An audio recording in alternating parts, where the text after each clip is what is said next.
Kollywood top stars లో ఒకరైన అజిత్ కుమార్ నటించిన లేటెస్ట్ మూవీ విదా మారుచి తెలుగులో పట్టుదల పేరుతో డబ్ అయ్యి రిలీజ్ అవ్వగా తెలుగు రాష్ట్రాలలో సినిమా పెద్దగా ఇంపాక్ట్ అయితే చూపించడం లేదు, కానీ తమిళనాడులో మాత్రం మూడవ రోజు శనివారం అడ్వాంటేజ్ లభించడంతో రెట్టించిన జోరు చూపించి అనుకున్న దానికన్నా బెటర్ కలెక్షన్ అందుకొని దుమ్ము దుమారం లేపింది.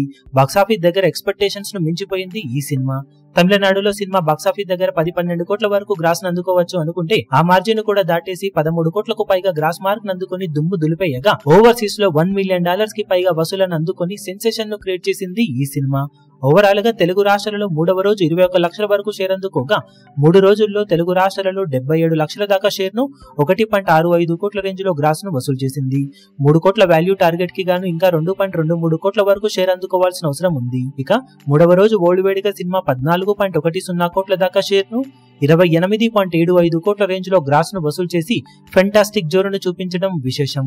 దాంతో బాక్సాఫీస్ దగ్గర మొత్తం మీద 3 రోజుల్లో ఓల్డ్ సినిమా సాధించిన కలెక్షన్లను గమనిస్తే తమిళనాడులో 53.20 కోట్లు, తెలుగు రాష్ట్రాలలో 1.65 కోట్లు, కర్ణాటకలో 7.10 కోట్లు, కేరళలో 2.5 కోట్లు, రెస్ట్ ఆఫ్ ఇండియాలో 80 లక్షలు, ఓవర్సీస్ లో 32.10 కోట్ల దాకా షేర్ అందుకున్న గ్రాస్ ను వసూలు చేసిన ఈ సినిమా ఓల్డ్ వేడిగా 97.35 కోట్ల దాకా గ్రాస్ ను 47.70 కోట్ల దాకా షేర్ ను వసూలు చేసింది. 92 కోట్ల బ్రేక్ ఈవెన్ టార్గెట్ తో బరిలోకి దిగిన ఈ సినిమా 3 రోజుల్లో 51% వరకు రికవరీని సాధించగా మరో 44.30 కోట్ల రేంజ్ లో షేర్ అందుకుంటే క్లీన్ హిట్ గా నిలుస్తుంది. మరి బాక్సాఫీస్ దగ్గర ఇదే జోరును మిగిలిన రన్ లో కొనసాగిస్తే టార్గెట్ ను అందుకోవడానికి సినిమాకి ఇప్పుడు అవకాశం ఉంటుందని చెప్పవచ్చు. ఇక సండే రోజున బాక్సాఫీస్ దగ్గర సినిమా ఎలాంటి ట్రెండ్ ను చూపిస్తుందో చూడాలి. ఇప్పుడు ఈ వీడియో మీకు నచ్చినట్లయితే లైక్ చేయండి, షేర్ చేయండి, ఛానల్ ను సబ్స్క్రైబ్ చేయడం మాత్రం మరవకండి. ఏ చిన్న అప్డేట్ ను మిస్ అవ్వకూడదు అనుకుంటే బెల్ ఐకాన్ ను ప్రెస్ చేయండి.